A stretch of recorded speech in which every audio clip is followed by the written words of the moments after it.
There is a moment in every man's life when the noise inside his mind becomes louder than the world outside it. A moment when thoughts feel heavier than mountains. A moment when nothing is physically wrong, yet everything feels unbearable. For Hiro, that moment arrived long before he understood it. Each morning felt like waking into a battle he didn't remember choosing. The alarm would ring, and before his feet even touched the ground, a flood of thoughts would rush in, unfinished tasks, past mistakes, fears he never spoke about, expectations tightening around him like ropes. His chest felt heavy before the day even began. From the outside, he looked normal, quiet, responsible, disciplined in the way society measured discipline. But inside, Hiro carried storms. Silent storms. Storms no one could see. The truth he never admitted aloud was simple. He was exhausted, not from life, but from his own mind. One evening, after a long day where his thoughts had twisted into knots, Hiro sat alone in his dimly lit apartment. Rain tapped faintly against the window. The city lights outside blurred through the drops, turning everything into soft, trembling reflections, just like his thoughts. He felt something break. Not dramatically, quietly, a small crack inside that whispered, "You can't keep living like this." It wasn't that he wanted to give up. He just didn't know how to continue carrying a mind that never rested. Hiro had read books, tried meditation apps, forced himself into routines, listened to motivational speeches, but nothing truly helped. His mind was like a wild animal, always awake, always pacing, always ready to pull him back into the same old chaos. That night, he reached for his phone, not to scroll, not to distract himself, but because he suddenly remembered something. Weeks earlier, an elderly co-worker had told him a strange story during lunch. A story about a man in the mountains, a teacher of ancient Japanese mind disciplines, a master whose students claimed to walk away with a clarity so deep it felt like a second life. His teachings, the old man had said, aren't written in books. They are not on the internet. If you want to learn, you go to him. And if he accepts you, you won't return the same. Hiro had laughed it off then. It sounded like myth. But now, sitting in a room full of quiet storms, it didn't feel like myth anymore. It felt like a direction. A small opening in a wall he thought was solid. He searched for the mountain village the co-worker mentioned. To his surprise, it existed. Remote. Hidden beyond forests and narrow roads. No tourism. No photos. Only a trail that locals rarely spoke about. The more he read, the more something inside him stirred. Not excitement. Not hope. Something quieter. Something like a faint instinct that said, "Go." There was nothing keeping him where he was. No one who'd miss him if he left for a while. No responsibilities that truly needed him. He packed a small bag, a few clothes, a notebook, a water bottle. Before leaving, he stood for a moment in the center of his apartment. It felt strange how quickly one could walk away from a whole life. But Hiro wasn't walking away. He was walking towards something he couldn't name. The next morning, he boarded a rural train heading toward the northern mountains. As the city faded behind him, so did the fluorescent lights, the noise, the rush, the endless voices telling him who to be. The farther the train moved, the more the landscape opened. Fields, rivers, forests, the soft hum of wind against glass. For the first time in a long time, Hiro's thoughts didn't feel like they were crushing him. They were still there, but distant, like echoes instead of storms. At the final stop, he stepped onto an empty platform. No taxis, no buses, only a narrow dirt path leading toward the hills, almost swallowed by trees. A wooden sign, old, faded, pointed toward a place local called the Path of Quiet. Hiro took a breath. Cold mountain air filled his lungs. And with nothing left to lose, he began walking. Every step forward carried the weight of the life he was leaving, and the possibility of the life he might finally discover. The path from the station was not made for tourists. It was narrow, uneven, and looked more like a forgotten trail than a road anyone still used. Tall grass brushed against Hiro's legs as he walked, and the trees leaned in from both sides as if they were listening. There were no signs now, no traffic, no noise, only the crunch of his footsteps and the distant sound of water moving somewhere beyond the trees. For the first 20 minutes, Hiro's thoughts were loud, commenting on everything. What if this is foolish? What if there's no master? What if nothing changes and you come back the same? The mind loves questions it never intends to answer. It throws them out like hooks, waiting for you to bite. Hiro had bitten them his whole life. But here, alone on an unknown trail, the questions felt different. They didn't feel powerful, just repetitive, old, like a script he'd heard too many times. He kept walking. The air grew colder as the trail climbed. The trees thinned, opening to reveal glimpses of the mountain range ahead, peaks wrapped in thin bands of cloud, like old warriors wearing white headbands. The sight stirred something in him, something like respect, something like fear. Eventually, Hiro reached a small village nestled at the base of the mountain. Wooden houses, stone steps, laundry drying in the wind. A few elderly residents sat outside, their eyes calm, as if they had seen this path claimed and abandoned by hundreds of travelers before him. He approached an old woman sweeping her doorstep. "Excuse me," Hiro said, bowing slightly. "I heard there is a teacher who lives beyond this village, a master of the mind." The woman stopped sweeping and studied him. Not his clothes, not his bag, him. "People don't come here by accident," she said quietly. "If you made it this far, you already met your first teacher." Hiro blinked. "Who?" She pointed, not at the mountain, not at the sky, at his own chest. "The one that told you to leave everything behind," she said, "and the one that tried to stop you." Her eyes softened. "The path you seek continues past the shrine." She gestured toward a stone staircase leading up to a small, weathered Shinto shrine on the hill. "Beyond that, there are no more signs, only choices. If the mountain accepts you, you will find him." "The master?" Hiro asked. "The one who teaches people how to stop breaking themselves," she replied. "If you reach him, listen carefully. He doesn't waste words." Hiro thanked her and continued toward the shrine. The stone steps were uneven, worn down by years of pilgrims and seekers. Halfway up, he paused to catch his breath and looked back at the village. It already felt distant, like a memory fading faster than it should. At the top, the shrine stood small and simple. A rope with paper tassels hung across its front. A stone basin held clear water for cleansing. Hiro dipped his hands, letting the cold bite into his skin, then touched his fingers lightly to his forehead.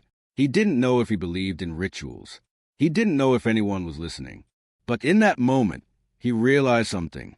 For the first time in his life, he wasn't rushing. He wasn't checking the time. He wasn't trying to do 10 things at once. He was just, hey. The trail beyond the shrine narrowed even more, snaking into denser forest. Light filtered through the canopy in fractured beams, painting the ground with shifting patterns. The farther Hiro walked, the quieter everything became. No cars, no voices, no screens. Only wind, only his footsteps, only his breathing. Oddly, the silence didn't feel empty. It felt full, as if the forest itself was holding its breath, watching him. At some point, Hiro lost track of time. The sun shifted position, but he couldn't say how long he'd been walking. His legs ached. His shoulders felt the weight of his small pack. Yet beneath the physical tiredness, there was a strange, growing stillness, a small distance between him and the constant commentary in his head. His thoughts still came, but they didn't seem to stick as tightly. Eventually, the trail opened into a small clearing. At its center stood a lone pine tree, twisted by years of wind yet firmly rooted in the earth. Beneath it sat a man in simple robes, back straight, eyes closed, as if the world had not moved in years. Hiro stopped. He knew, without being told, that his journey had brought him to this precise point for a reason. The man opened his eyes. They were calm, not sharp, not piercing, just deeply present. "You're late," the man said. Hiro's heart jumped. Late." The man nodded toward the ground in front of him. "You should have come the first time your mind broke," he said. "But you're here now. Sit." Hiro didn't know this man's name. He didn't know the rules. He didn't know what would happen next. But for reasons he couldn't explain, he trusted him more than he trusted the voice in his own head. He stepped forward and sat down at the feet of the master who would teach him how to conquer himself. The man sitting beneath the pine tree did not look like the kind of master Hiro had imagined. He wasn't old in the storybook sense. No long beard, no trembling hands, no mystical ornaments. But there was something about him, something in the way he breathed, in the way he existed, that made the entire forest feel quieter. He did not rush to speak. He did not ask Hiro why he had come. He simply observed him, as if looking directly into the shape of his inner world. "Your eyes," the master said finally, "have the look of a man who hasn't slept in years." "Not truly." Hiro felt exposed. "My mind never stops." "It does," the master replied. "You simply haven't learned how to hear the silence yet." He motioned for Hiro to sit cross-legged before him. Hiro did so hesitantly, unsure what to expect. The master closed his eyes. "Listen." Hiro waited for instructions, but none came. The forest hummed softly, leaves rustling, insects singing, distant water flowing, but nothing more. The silence between those sounds grew heavier, denser, almost physical. And beneath that, Hiro heard something else. His own breathing, uneven, fast, shallow. The master spoke without opening his eyes. "Your breath reveals your mind, and your mind reveals your suffering." Hiro swallowed. "I didn't come here to breathe. I came here to fix my thoughts." The master opened one eye. "That is why you are drowning. You are trying to fix the waves instead of calming the ocean." Hiro didn't know how to respond. The master stood slowly. His movements were unhurried, graceful in the way only someone who has lived deliberately for decades can move. "Walk with me." They followed a narrow trail deeper into the forest. Hiro noticed something strange. The master's footsteps made no sound. Each step was placed gently, intentionally, like a whisper against the earth. Hiro's own footsteps, by comparison, were loud and clumsy. After several minutes, the master stopped beside a moss-covered boulder and touched it lightly with his palm. "Tell me what you see," he said. "A rock," Hiro replied, unsure. "No," the master said softly. "Look again." Hiro leaned closer. The rock was still, completely unmoving. Even with wind swirling around it, the stone remained steady. "This rock has no desires," the master said. "No fears, no ambition. And because of that, nothing disturbs it." Hiro shook his head. "But I'm not a rock. I feel things."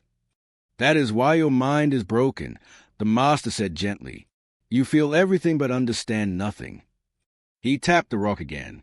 "Stillness is not the absence of movement. It is the absence of reaction." Hiro felt those words land somewhere deep inside him. The master continued walking until he reached a small wooden hut built against the mountainside. It was simple, no door, no windows, only an open frame with a straw mat inside. "This is where you will learn," the master said. Hiro stepped inside. The air was cool and carried the faint smell of pine. The space felt sacred, not because of objects, but because of what wasn't there. No distractions, no noise, just emptiness waiting to be filled with new understanding. The master sat before Hiro and placed a small bowl of water between them. "Look." Hiro stared at the water, calm at first, then disturbed as the master gently tapped the edge of the bowl. Ripples spread across the surface. "This is your mind," the master said. "Every thought you chase becomes a ripple. Every fear becomes a wave. Every memory becomes a storm." He tapped the bowl again, harder this time. The ripples collided chaotically. Hiro felt a lump in his throat. "I know," he whispered. "This is exactly how it feels inside my head." The master nodded. "And yet, watch." He stopped tapping. Slowly, the ripples began to fade. The surface smoothed. Calm returned on its own. "You see," the master said quietly, "the mind knows how to heal itself. But you do not give it the chance. You are always stirring the water." Hiro looked up. "Then what must I do?" The master folded his hands. "First, you learn to stop touching the water. Then you learn to stop fearing the ripples. Then, finally, you learn to become the stillness beneath them."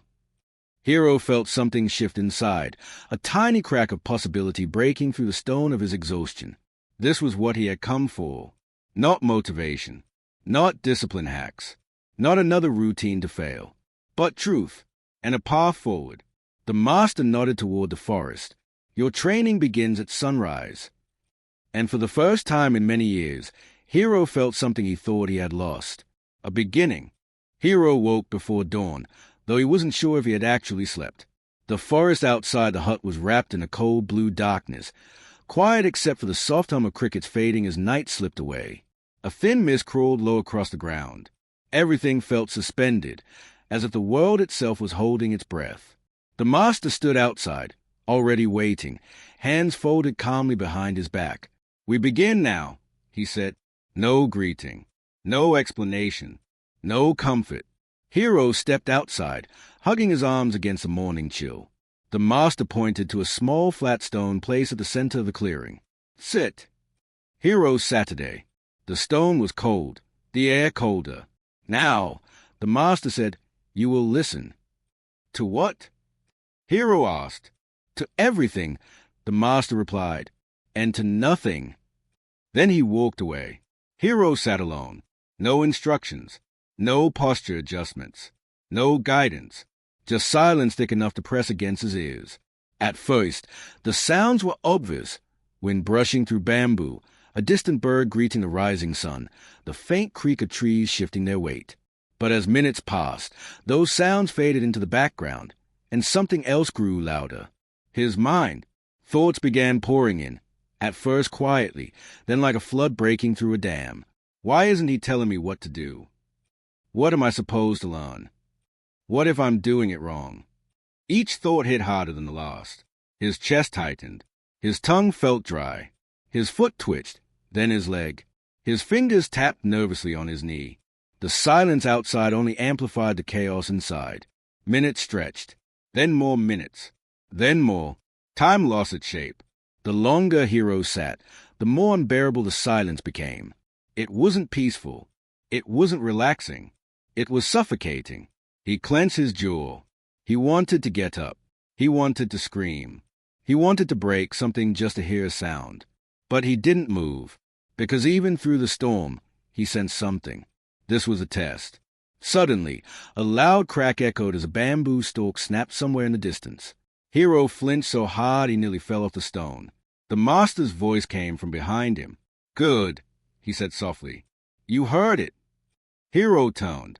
He hadn't heard the master approach at all. What am I supposed to do?" Hiro asked, frustration trembling in his voice. The master stepped closer.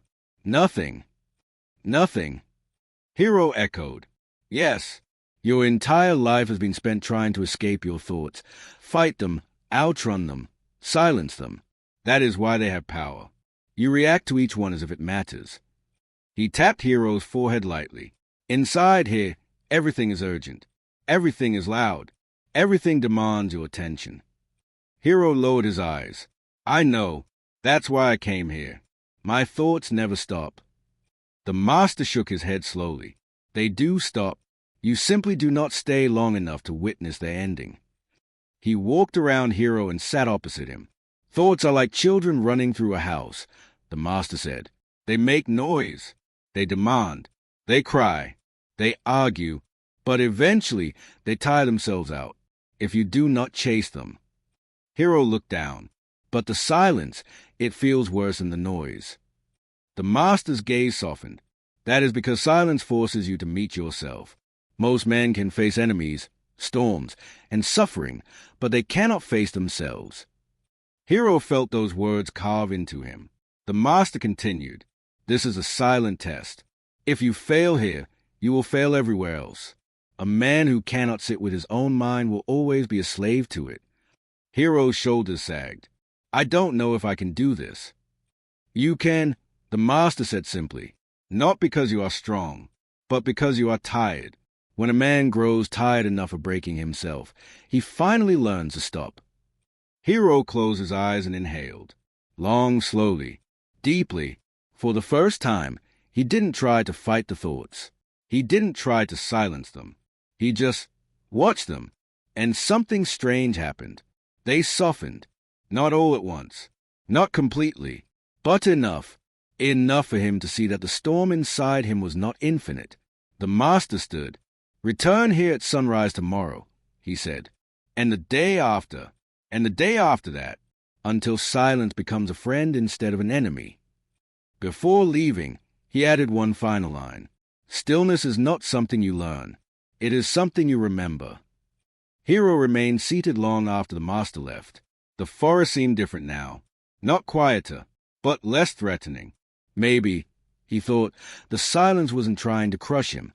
Maybe it was trying to show him where he had been hiding all along. The next morning, Hiro found the master waiting beside a small wooden table outside the hut. On the table sat 3 objects, a wooden bucket filled to the brim with water, a smooth river stone, and a blank wooden mask. Hiro bowed. What are these for? The master didn't answer at first. Instead, he picked up the bucket and held it out to Hiro. Take this, he said, and walk. Where? Hiro asked. The master pointed toward a narrow trail that wound up the mountain slope. Up. Hiro stared at the bucket. The water shimmered dangerously at the edge. I'll spill it. The master raised a brow. Yes. But isn't that failing? The master shook his head. Failure is spilling the water because you gave up. Learning is spilling the water because you discovered something.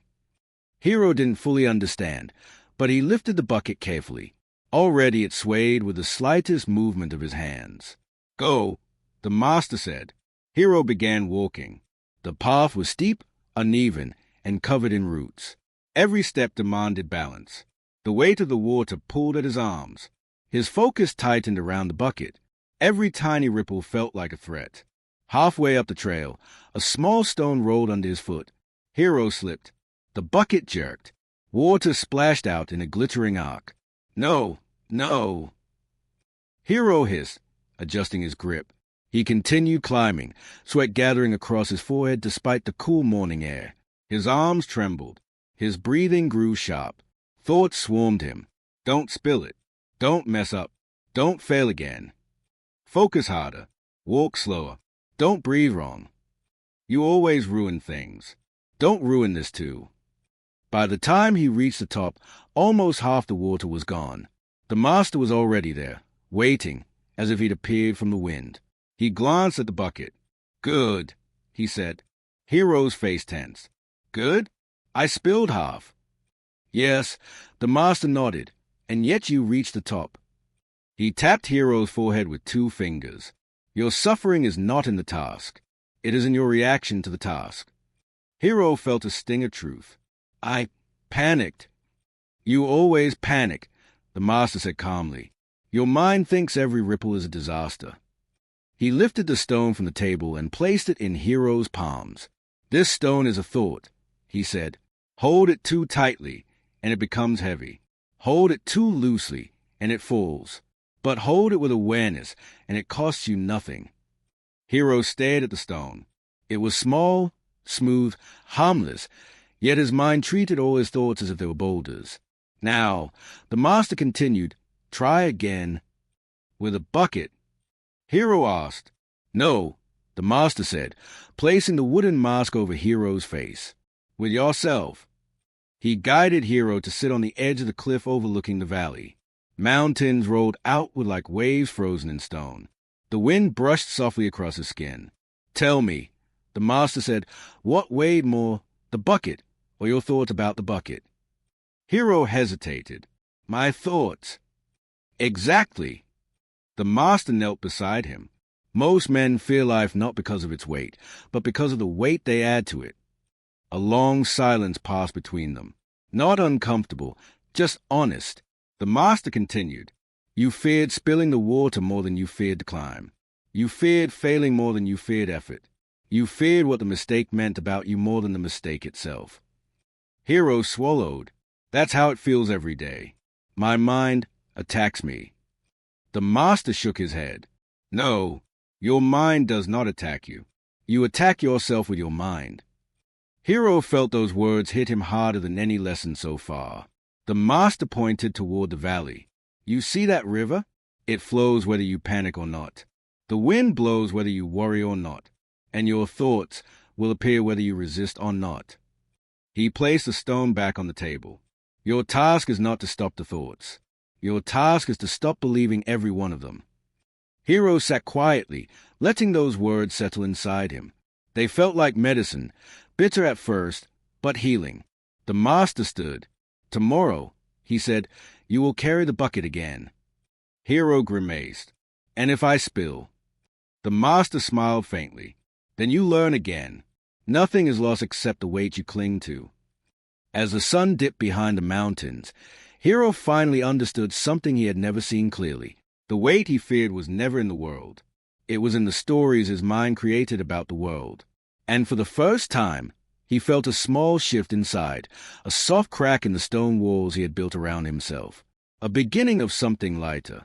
By the next morning, Hiro's arms still ached from the climb. His shoulders were tight, and a dull throb pulsed through his forearms. Yet, as he stepped out of the hut, he found the master already waiting for him, with no bucket, no mask, no stone. Today, there was nothing to carry but himself.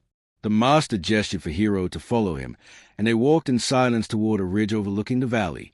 The air was crisp. A soft fog curled around the pine trunks, and beams of early sunlight pierced through in slow-moving shafts. When they reached the ridge, the master stopped. "Sit," he said. Hiro sat on the cold earth, crossing his legs. The master lowered himself beside him but did not face Hiro. Instead, he faced the horizon where the sun was rising. "For years," the master said quietly, "you have breathed as if life were a race. Quick, shallow, desperate." Hiro opened his mouth to respond, but the master lifted a hand. "Watch." He closed his eyes. Hiro watched the master inhale, slowly, deliberately. It was not just breath. It was as if he were drawing the mountain itself into his body. Then he exhaled, long and unhurried, letting the breath roll out like a tide receding from the shore. Hiro waited for instructions, but none came. The master simply breathed. Finally, Hiro tried to mimic him. He inhaled deeply, but his chest tightened. The air caught halfway. His shoulders rose instead of his belly. His breath felt rough, messy. The master shook his head slightly. "Your body breathes. Your mind interrupts." Hiro frowned. "I don't understand." "You breathe from fear," the master said. "From rushing. From pressure. You breathe as if the world is chasing you." He placed a hand on Hiro's back. It was warm and steady. "The world is not chasing you. You are chasing your own mind." The word struck Hiro in a place he didn't know existed. The master continued. "Try again. This time, breathe into the earth." Hiro closed his eyes. He imagined drawing breath not from his chest but from below, from the soil, the roots, the bedrock. Something softened inside him. The inhale came slower, the exhale longer. Not perfect, not smooth, but different, better. The master nodded. "Again." Hiro repeated the breath. And again, and again. Each time, he felt the noise in his head loosen slightly, as if each breath created a small distance between him and the thoughts he had spent years drowning in. After several minutes, he opened his eyes. The valley looked different, not because it had changed, but because he had. The master placed a hand on Hiro's shoulder. "This is Kokyu no Maiki, the way of breath. Warriors practice it before battles. Monks practice it to dissolve illusions. But its true purpose," he paused, "is to teach you that the mind follows the breath, not the other way around." Hiro let the words sink into him like warm sunlight. "So when my mind feels chaotic," he said slowly, "it means my breath is chaotic." "Yes," the master replied, "and when your mind feels trapped, it means your breath is trapped." Hiro lowered his gaze. "It's strange. Breathing sounds so simple." The master smiled faintly. "All simple things are difficult for men who have complicated their own lives." They sat together in silence. This time, the silence did not feel heavy or threatening. It felt grounding, like a blanket laid gently across his thoughts. Hiro inhaled again, exhaled again. The tension in his shoulders melted just slightly. The tightness in his chest loosened. His mind, once racing like 1,000 wild horses, softened into something slower, more manageable. After a long while, the master spoke. "Yesterday, you spilled water because your mind was frantic. Today, you breathed calmly because your mind began to trust itself. This is a beginning of stillness.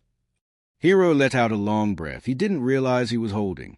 But you must understand something, the master added. Breath alone cannot save you. It is only the doorway. To walk through it, you must confront what waits inside. Hiro felt a chill that had nothing to do with the cold air. What waits inside? He asked quietly. The master turned his head slightly. His eyes were calm, but there was a depth in them Hiro had not seen before. Your shadow, the master said, the part of you you've spent your whole life running from. Hiro felt the words move through him like a slow, deep strike. A truth he had avoided. A truth he could no longer escape. Tomorrow, he would face a part of himself he feared most. The next morning, Hiro felt a weight in the air before he even opened his eyes. The forest was unusually still, as if the trees themselves were waiting. The mist hung low today, crawling across the ground like a living thing. It felt colder, denser, heavier. He stepped outside and found the master standing in the clearing, eyes closed, breathing calmly. Today, the master said without toning, you will meet the one opponent you have avoided your entire life. Hiro swallowed. Another test. No, the master said. A truth. He motioned for Hiro to follow as he walked deeper into the woods. The forest seemed different today, darker, quieter. Even the birds held their voices. After a few minutes, they reached a small pond. Its surface perfectly still, the water dark as obsidian. Hiro had passed it several times, but never stopped to look into it. The master stood at the edge. Look. Hiro stepped closer. At first, he saw only the trees reflected in the black surface. Then he saw himself. His reflection stared back with hollow eyes that carried years of exhaustion, doubt, regret. This, the master said, is your shadow. Hiro frowned. It's just my reflection. No, the master's voice sharpened subtly. Your reflection shows your form. Your shadow shows your suffering. He tapped the water with the tip of a stick. Ripples distorted Hiro's face. The eyes stretched, the mouth twisted. The expression broke apart and reformed. This is the part of your mind you tried to silence, the master continued. The part you bury under distractions, routines, work, noise. Hiro looked away. Do not turn from it, the master said firmly. All your life you've been running from this shape. And every time you ran, it followed. Hiro's throat tightened. What do you want me to do? Listen, the master said. To what? To yourself. To the voice inside that has been calling you for years. Hiro stared into the water again. As the ripples faded, his reflection grew clear. Too clear. He felt exposed. Naked in a way he had never felt before. Memories rushed in. Moments he failed. Moments he quit. Moments he hurt himself with his own expectations. Moments he stayed silent when he should have spoken. Moments he pretended to be strong when he was breaking inside. He clenched his fists. I don't want to see this. That is why it controls you, the master said. What you refuse to face rules you from the shadows. Hiro felt anger rising, not at the master, but at himself. I hate this. I hate feeling like this. The master stepped closer. His voice softened. You do not hate yourself. You hate the pain. But the pain is not your enemy. It is your teacher. Hiro's breathing grew heavy. His chest tightened, not from fear, but from recognition. Every thought he avoided, every feeling he suppressed, every unfinished wound, they were all here, staring back at him. Tears burned at the edges of his eyes. Not dramatic tears, quiet ones. The kind that come when you finally admit a truth you've carried alone for far too long. The master placed a hand on Hiro's shoulder. Let it come, he whispered. Let the shadow speak. And for the first time in his life, Hiro did not fight it. He let the memories surface. He let the guilt breathe. He let the fear tremble. He let the sadness rise. He didn't run. He didn't push it away. He simply allowed himself to feel everything he had tried so hard to silence. Minutes passed, or maybe hours. Time dissolved around him. Finally, the master spoke again. Do you know what your shadow truly is? He asked. Hiro wiped his eyes. What? It is a part of you, the master said gently, that wants to be healed. Hiro froze. The master continued, "Your shadow is not darkness. It is pain waiting for your attention. It does not want to hurt you. It wants you to stop hurting yourself." Hiro felt a deep shift inside him, a loosening of something he didn't realize he had been gripping for years. He looked into the pond again, not at the distortion, not at the fear, but at himself, his real self, the one beneath the noise, the one beneath the wounds. And for the first time, he did not look away. The master nodded. "You have met your shadow," he said.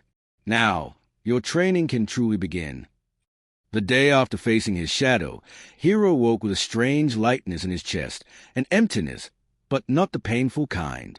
It felt more like space, as if something inside him had unclenched its fist after years of gripping tightly. When he stepped outside the hut, he found the master in the clearing, moving slowly through a sequence of deliberate, flowing gestures. Not combat, not meditation. Something in between. "Come," the master said without turning. "Today we train the mind through the body." Hiro approached quietly. "What do you mean?" The master transitioned seamlessly into another movement, an arc of the arm, a shift of the foot, a turning of the hips. "A chaotic mind creates a chaotic body," he said. "A still mind creates mastery." He stepped back and nodded for Hiro to mirror him. Hiro studied the master's position and attempted to copy it, but his shoulders rose too high, his stance wobbled, and his breath sped up. The master shook his head. "Again!" Hiro tried. And again, and again. Each time, his movements felt stiff, tight, forced. He grew frustrated. "Why can't I get it right?" The master tapped Hiro lightly between the shoulder blades. "Because you move to impress the movement, not to understand it." Hiro frowned. "What does that mean?" "It means," the master said, circling him, "that your body is still trying to perform. Your mind is still trying to prove something. To me, to yourself, to the version of you that never believed you were enough." Hiro's chest tightened. "I don't want to fail." "Then stop trying to succeed," the master said calmly. "Success and failure are both noise. Focus on awareness." He demonstrated again, this time moving even slower, so slow it seemed impossible to maintain balance. His breath guided every shift of weight. Every gesture had intention. Nothing extra. Nothing hurried. "This," the master said, "is Shin no Hokuri, the warrior's mind. A mind that does not rush. A mind that does not force. A mind that does not react." Hiro swallowed. "I don't think I've ever had a mind like that." "That is because," the master said softly, "you were taught that strength equals tension, and calm equals weakness. But true strength is relaxation without collapse, and true calm is awareness without effort." He placed Hiro's hands at his sides. "Again!" Hiro followed the master's movements, but this time he tried something different. He stopped trying to perfect the motion. He simply let his body feel the shift of weight, the pull of breath, the grounding of his feet against the earth. Midway through the sequence, something shifted. A small click inside him. Not physical, mental. His thoughts, usually a storm, became quiet background hum. His breath deepened without force. His movement became smoother, lighter, more natural. The master nodded approvingly. "Good. Now you are moving from stillness." Hiro blinked. This feels different." "Yes," the master said, "because you are not fighting yourself." They continued for several minutes. Then the master led Hiro to the edge of the clearing where a large pine tree stood. "Strike," the master said. Hiro hesitated. "With my hand." "With your mind," the master replied. Hiro frowned. "I don't understand." The master stepped behind him. "When you strike with force, you hit the tree. When you strike with fear, you hit yourself. When you strike with ego, you hit nothing." He paused. "But when you strike from stillness, the tree will feel it." Hiro inhaled, exhaled, then moved his hand forward, not fast, not hard, but with the same quiet intention he had just learned. His palm stopped inches from the bark. The pine needles rustled, just slightly, just enough to prove the point. Hiro stared. "How?" You projected energy without tension, the master said. That is the warrior's mind. A silence fell between them, different from the silence of earlier days. This silence felt alive, powerful, grounding. The master placed a hand on Hiro's shoulder. You face your shadow, he said. You learn stillness. You learn breath. And now you know how to move without breaking yourself. He stepped back. But remember, a warrior's mind is not judged in training. It is judged in chaos. Hiro felt a stir of unease. Chaos. The master nodded slowly. The mountain teaches in calm. Life teaches in storms. And your greatest storm has not arrived yet. Hiro straightened. What do I do when it comes? The master looked toward the horizon. You do what you have learned here, he said quietly. You remain. Hiro understood then. The warrior's mind was not about strength, skill, or technique. It was about presence, awareness, and the ability to remain unmoved by the storms inside outside. He inhaled deeply. The breath was calm. The mind steadier. He was changing. Slowly, deeply, irreversibly. For several days, Hiro trained with a sense of growing stability. His breathing was calmer. His thoughts felt less violent. His movements carried a softness he had never known.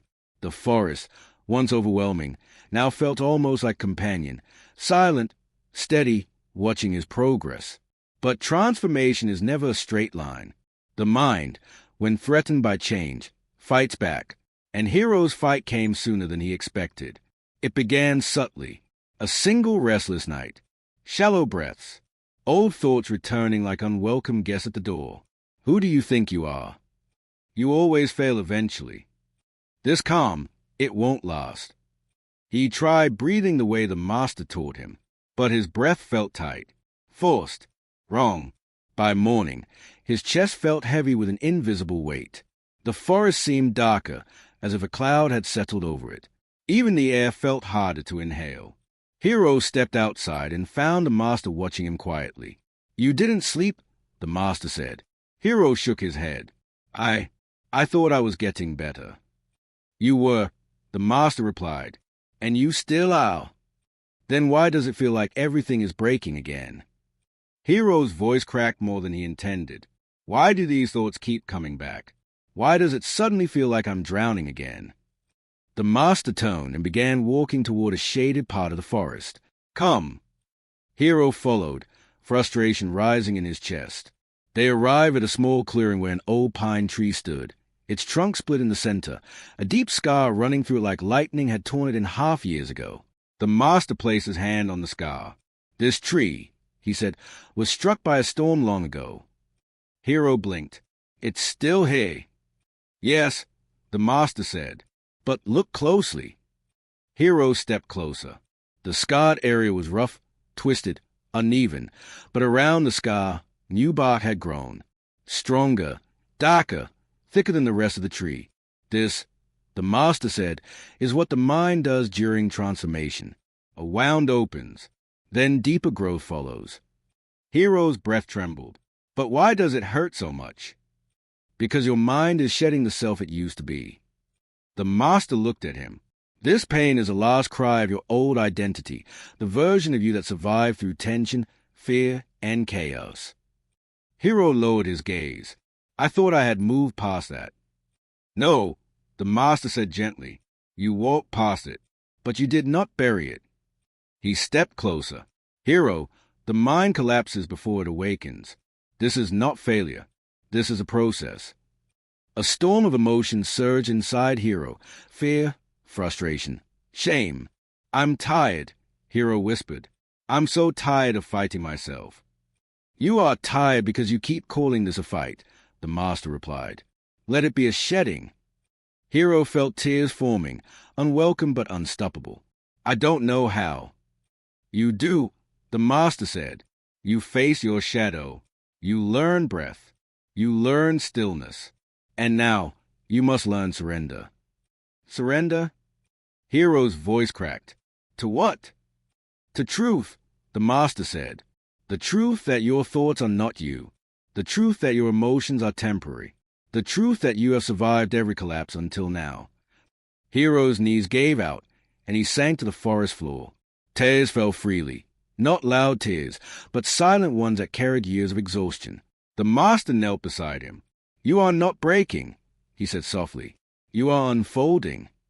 Hiro pressed a hand to his chest. "It hurts."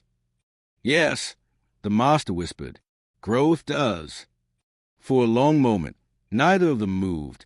The forest around them was silent, except for the soft rustling of leaves above. Gradually, Hiro's breathing slowed. Not because he forced it, but because the weight inside him finally loosened, just slightly. The master placed a hand on his back. "When the mind collapses," he said, "it is because a deeper strength is trying to rise." Hiro looked up, eyes swollen but steady. "So this is part of the journey." The master nodded. "It is a doorway to the next stage." Hiro inhaled shakily, but the breath went deeper this time. More natural, more real.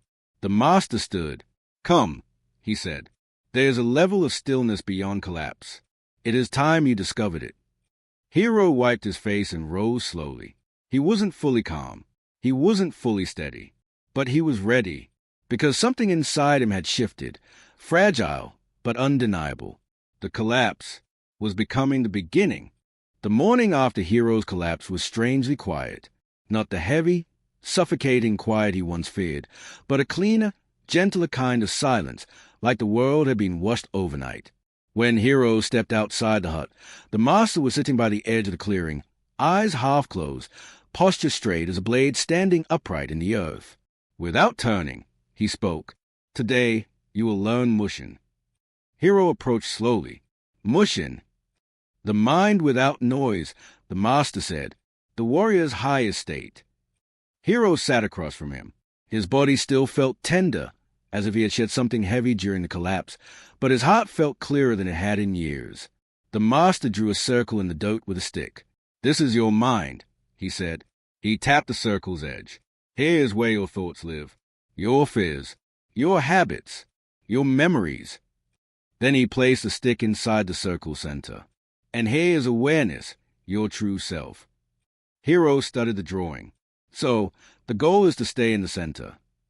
The master shook his head. "No, the goal is to stop confusing the edge for the center." He wiped the circle clean with a single swipe. "Mushin is not the absence of thought. That is impossible," he said. "It is the absence of attachment to thought." Hiro tried to breathe deeply, letting the words settle. "How do I reach this state?" he asked. The master stood and motioned for him to follow. They walked to the same pond where Hiro had faced his shadow. The surface was glass still again. "Hiro," the master said softly, "when the water was disturbed before, you panicked because you believed the ripples meant danger." Hiro nodded. "But look now." The master picked up a small pebble and dropped it into the pond. Ripples spread outward, distorting the reflection, bending the shapes of trees and sky. "Does the ripple change the truth of the reflection?" the master asked. "No," Hiro said quietly. "It only hides it for a moment." "Exactly." The master turned to him. "This is Mushin. Thoughts may ripple the mind, but they do not change its nature." He placed a hand on Hiro's chest. "Your mind is naturally clear. You have simply forgotten how to trust it." For a long moment, Hiro stared at the water. Something inside him softened. He was tired of fighting thoughts, tired of trying to fix them, tired of believing every emotion meant something was wrong with him. "What do I do?" Hiro whispered. The master sat beside him. "Close your eyes." Hiro obeyed. "Now," the master said, "you will not try to silence your thoughts. You will let them arrive, and you will let them leave." At first, Hiro's mind buzzed with noise. A memory of failure, a fragment of insecurity, a flicker of doubt, a tightness in the chest, a fear of the future. They came like waves. But this time, he didn't chase them. He didn't resist them. He just watched. And something began to change. The thoughts slowed. Not dramatically, not perfectly, but noticeably. Some dissolved on their own. Others grew quiet. Some lingered, but without claws. It was like observing clouds drifting across the sky, not trying to grab them, not trying to change them, just seeing them pass. Minutes slipped by. Then the master's voice came softly. "What do you feel?" "Space," Hiro whispered. "And what else?" Hiro paused, touching the feeling carefully. "Peace." The master nodded. "This is Mushin's doorway. You touched it." Hiro opened his eyes. The forest looked the same, yet somehow brighter, lighter. The air felt easy to breathe. The world no longer pressed against him. But the master wasn't finished. "Do not be mistaken," he said. "This state will not always come easily. It will slip through your fingers. It will challenge you. And yet it is always there." Hiro listened, calm and steady inside. "Mushin is not a moment," the master said. "It is a relationship with your mind, with your breath, with your shadow." He pointed toward the valley. "And soon you will need it." Hiro's brow furrowed. "Why?" The master looked at him with an expression Hiro had never seen before, something between pride and preparation. "Because the world below is louder than this mountain, and every transformation must be tested in the place you once broke." A small silence settled between them. Then the master said quietly, "You are not ready to return yet, but you are no longer the man who arrived." Hiro inhaled slowly. It was deep, steady, natural. His mind felt clear, not empty, but uncluttered. Mushin, the mind without noise, the mind beneath the waves, the mind he had been searching for his whole life. Tomorrow, he would learn whether he could hold it. The next morning, Hiro woke with a subtle tension in his chest. Not anxiety, but anticipation. A quiet knowing. The kind that arrives before something important is about to unfold. When he stepped outside the hut, the sky was clouded and gray. The wind carried a sharper edge. The forest, usually peaceful, seemed uneasy, as if whispering warnings through the shaking of leaves. The master stood in the center of the clearing, arms folded, eyes calm despite the shifting weather. "Today," he said, "you will leave the mountain." Hiro froze. "Now?" "No," the master replied. "Not for good, but for a moment, for a test." Hiro's throat tightened. "What kind of test?" The master gestured toward the forest path. "The one that tells me if you have learned, in your body, not just in your mind." He handed Hiro a small wooden bead, the size of a coin, carved with a symbol resembling a single brushstroke. "What is this for?" Hiro asked. "To remind you," the master said, "that stillness goes with you." Hiro studied the bead. It felt warm, though the air was cold. The master motioned toward the trail. "Go. Walk until you hear the noise of the world. Then return." Hiro bowed, tucked the bead into his pocket, and stepped into the forest. The farther he walked, the more the mountain changed. The air grew heavier. The mist thickened. Wind pushed through the trees in uneven bursts. The quiet of the last weeks began to fade, replaced by a subtle hum, distant but growing. It wasn't the sound of nature.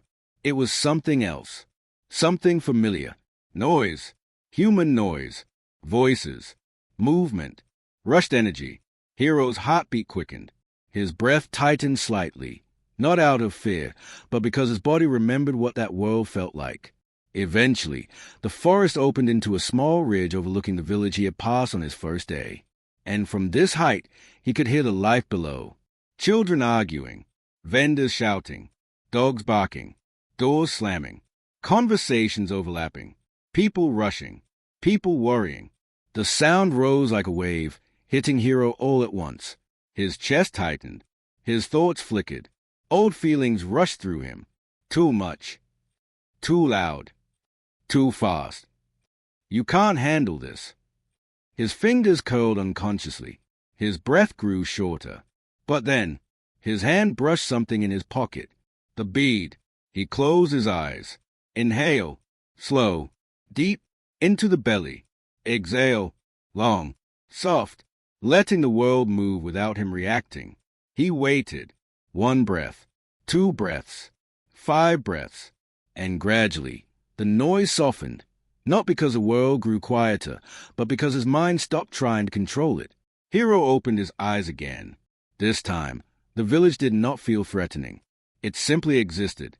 People rushing, people shouting, people living, and he, standing above it, felt untouched, not separate, not overwhelmed, just aware.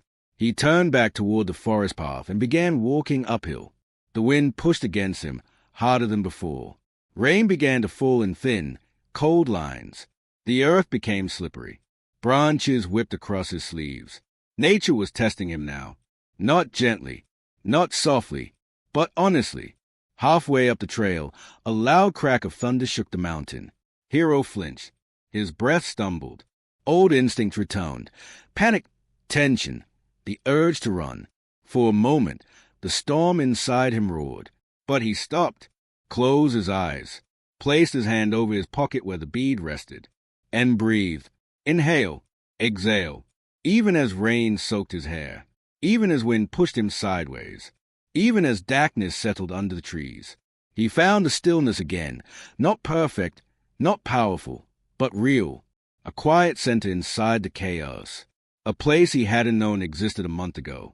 And then the storm inside him broke, not violently, not dramatically, just dissolved.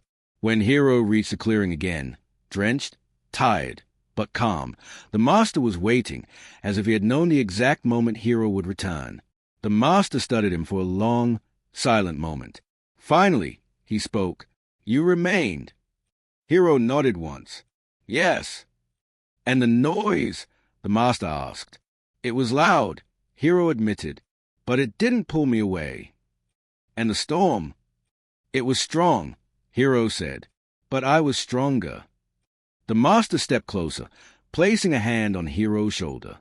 "Then you have passed the test of reality," he said. "You are nearing the final lesson."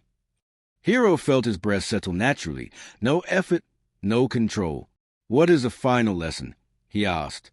The master smiled faintly.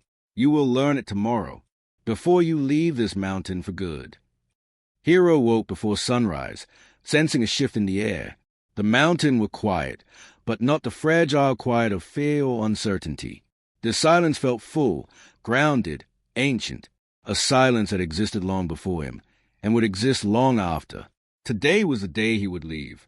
He stepped out of the hut and saw the master sitting on the old pine's exposed roots, the same tree Hiro had first seen him beneath. Its twisted branches reached out like the arms of an old guardian. The master opened his eyes slowly. "Sit," he said. Hiro sat beside him. For a moment, they watched the horizon together. A faint line of gold spread beneath the clouds, slowly revealing the shape of distant mountains. The world was waking up. "You have learned breath," the master said. "You have faced your shadow. You have touched Mushin. And you have remained in storms." Hiro nodded quietly. "Today," the master continued, "you learned the last lesson." Hiro waited.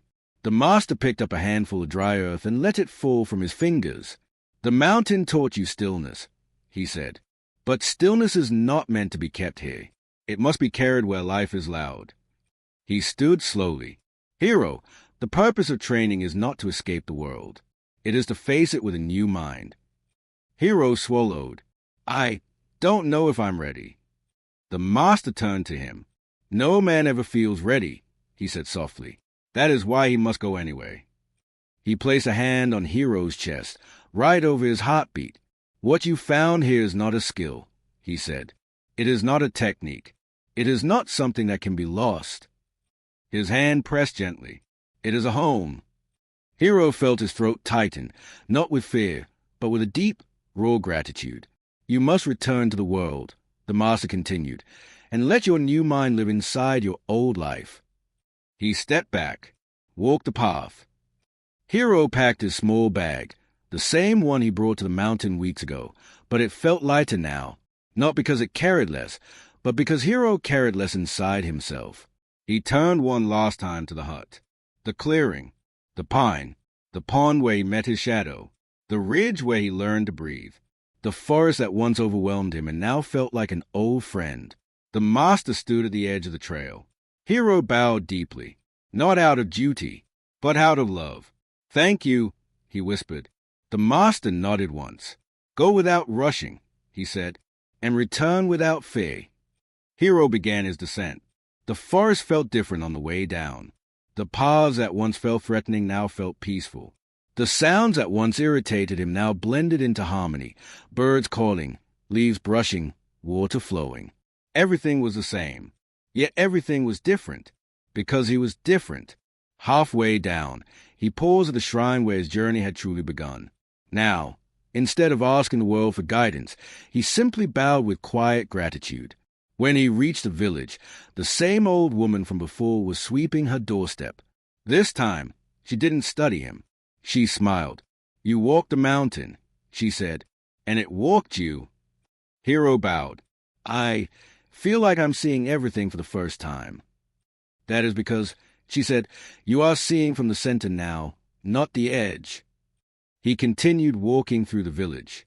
People rushed around him, carrying baskets, shouting to neighbors, arguing, laughing. Life was loud. Life was busy. Life was exactly as it had always been. But Hiro felt untouched, present, grounded, clear. A child bumped into him while running past. The old Hiro would have tensed, apologized too quickly, or grown irritated. The new Hiro simply smiled and stepped aside. Outside the village, he reached the train station. As he waited for the train, the familiar noise of distant conversations filled the air. But inside him, stillness, space, breath. The bead in his pocket warmed under his touch. The train arrived with a screeching sound, and people hurried on and off. Hiro stepped inside calmly and took a seat by the window. As the train pulled away, the mountains began to shrink in the distance. But the stillness inside him did not shrink. It expanded. He closed his eyes. The breath came naturally.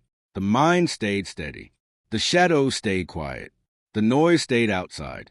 He finally understood. The world hadn't changed. The mountain hadn't changed. The storms hadn't changed. He had, and now, he carried the mountain within him. Everywhere he went,